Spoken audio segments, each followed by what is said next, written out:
नमस्कार। आज पूरा राष्ट्रपिता महात्मा गांधी को उनके जयंती पर याद कर रहा है। अभी कुछ ही देर पहले धर्मशाला रोड में उनका जो स्मारक है वहीं से कुराहगर से कांग्रेस के लोकप्रिय विधायक संतोष कुमार मिश्रा जी के द्वारा माल्यार्पण कर यहाँ लौटा गया है। उनका जो आश्रम है कांग्रेस का, वहीं पर जो कार्यालय है वहाँ पर लौटे हुए हैं। सबसे बड़ी बात है कि महात्मा गांधी ने जिस आज़ाद भारत की कल्पना की थी, क्या वो उनका जो सपना था वो साकार हो रहा है। आज हम बात करेंगे इन्हीं से जो कांग्रेस के विधायक हैं, कारण कि कांग्रेस के प्रति उनका जो लगाव था, जो कुछ किया गया उनके द्वारा, आज वो कुछ फलित हो रहा है कि नहीं, हम इन्हीं से पूछते हैं। अच्छा, एक चीज़ बताइए, आज आए हैं जयंती पर याद कर रहे हैं महात्मा गांधी को, जो उन्होंने सपना सजाया था आज़ाद भारत को लेकर, उसको आप कैसे देख रहे हैं?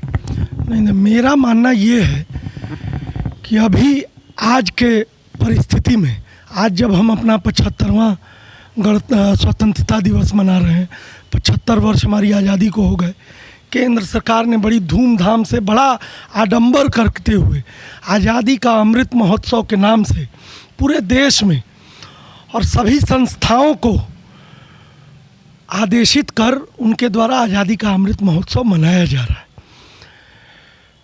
153वीं जयंती हम मना रहे हैं आज के दिन महात्मा की।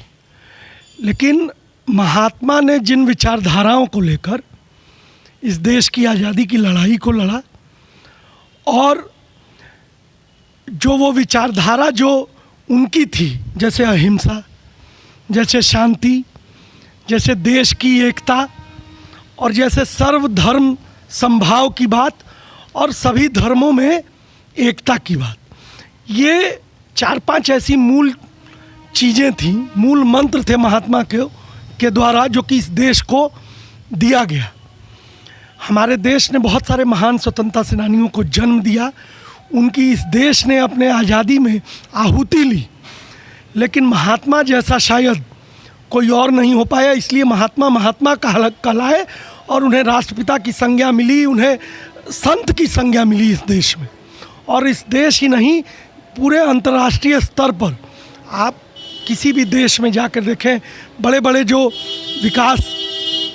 विकसित देश हैं या विकासशील देश हैं, कोई भी ऐसा देश नहीं है जहां महात्मा को पूजा नहीं जाता होगा, उनकी आराधना न की जाती होगी, या उन्हें किसी न किसी स्वरूप में कम से कम आज के दिन याद न किया जाता होगा। उनके स्मृति में लोग जुटते नहीं होंगे, चाहे वो देश के लोग हों या विदेश के लोग हों। उनकी विचारधारा पर आघात हो रहा है। मैं ये नहीं कह रहा हूँ कि देश विकास के रास्ते पर नहीं है, देश विकसित जरूर हो रहा है, लेकिन विकसित होने का मतलब ये नहीं है कि महात्मा की विचारधाराओं को हम छोड़ दें और गोडसे की विचारधाराओं को आगे बढ़ाने की कोशिश करें, या यूँ कहें कि जो लोग उनकी हत्या में सम्मिलित थे, जिन लोगों ने उनकी हत्या कर, भाई उस राजनीतिक संत की, उस महामानव की हत्या कराने की जरूरत क्या पड़ी? कोई कैसे हत्या कर सकता है? ये अपने आप में सोचने की बात है कि ये तो उस समय की बात हुई, लेकिन 47 से लेके आज तक कभी हम लोगों ने, चाहे किसी की भी सरकारें रही हो, हमारी सरकार रही हो या किसी की सरकार रही हो, आज हमें ये सोचने की तो जरूरत है कि किस प्रकार से, क्यों हत्या, कि हत्या किस तरह की विचारधारा के लोगों ने, और क्या आज उस विचारधारा के लोगों की जो मानसिकताएं हैं उसको आगे नहीं बढ़ते हुए देख रहा है देश। और महात्मा, कहीं ना कहीं महात्मा की विचारधाराएं इसमें पीछे नहीं होती जा रही हैं। क्या आज हमारे देश को अगर विश्व गुरु बनना है, अंतर्राष्ट्रीय स्तर पर हमें अपने प्रगति का मानक दिखाना है, तो क्या उसमें अहिंसा, क्या उसमें शांति, क्या उसमें एकता, देश की अक्षुण्णता प्रमुख बातें नहीं है जो कि महात्मा ने कही थी? हम इन चीज़ों को छोड़कर किन्हीं अन्य चीज़ों के द्वारा अपने देश को विश्व गुरु बना सकते हैं? तो सवाल इस बात का है।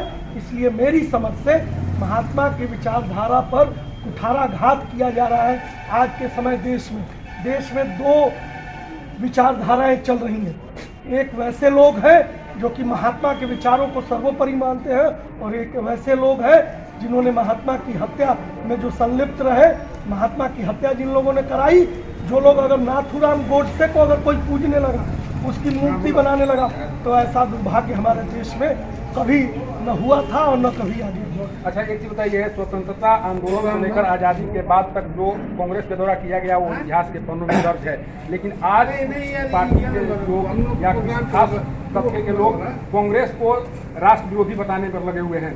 क्या लग रहा है कि कांग्रेस वास्तव में उस तरह की कार्य कर रही है या केवल बदनाम करने की कोशिश की जा रही है कांग्रेस को? नहीं, देखिए, कांग्रेस का तो मतलब समझने की लोगों को जरूरत है। शायद इन लोगों ने कांग्रेस का मतलब नहीं समझा।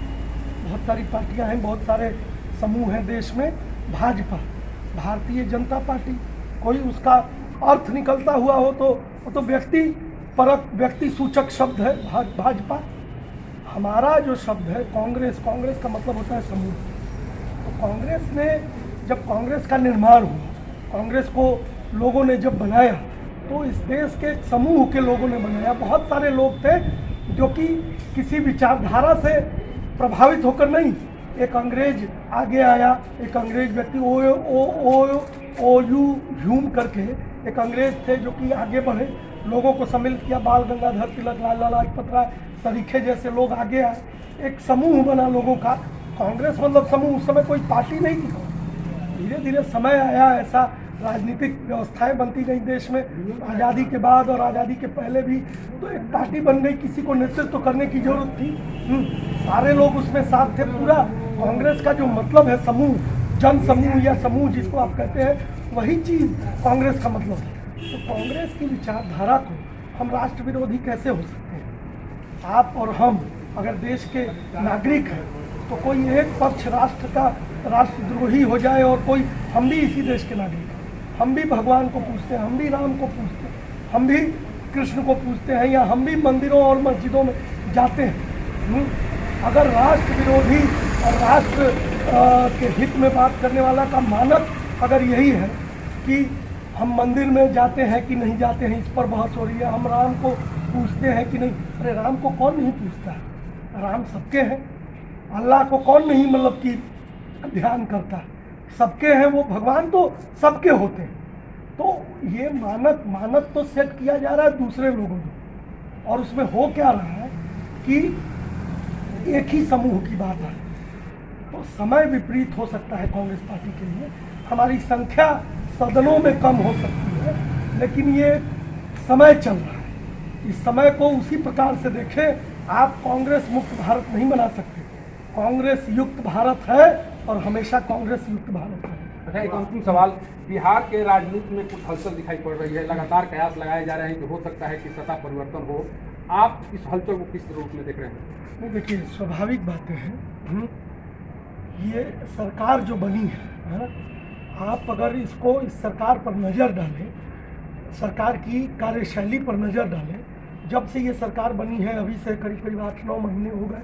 8-9 महीने में आपने देखा कि कोई किसी तरह की ऐसी कोई विकास की कोई लकीर खींचते हुए हमारे माननीय मुख्यमंत्री को आपने देखा?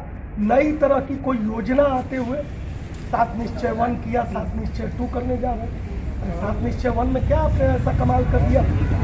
हम लोग तो जनप्रतिनिधि अब हो गए हैं, पार्टी के कार्यकर्ता और पार्टी की कमान होने के बावजूद मतलब लोगों का इतना प्यार, इतना सहयोग मिला कि हम लोग जनप्रतिनिधि विधायक के रूप में इसी जिला के हुए हैं। क्षेत्र में कई जगहों पर जा रहे हैं। नल जल योजना की हालत देखिए। पंचायती राज विभाग द्वारा क्या घोर मट्ठा किया गया है गाँव में।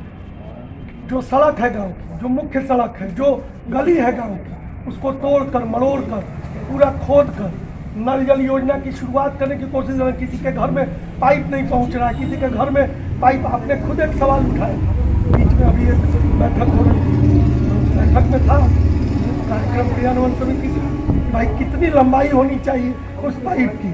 किसी का घर अगर आधा 500 मीटर दूरी पर है तो 500 मीटर की होगी। तो है ना, सवाल आ रहे हैं, सवाल उठ रहा है।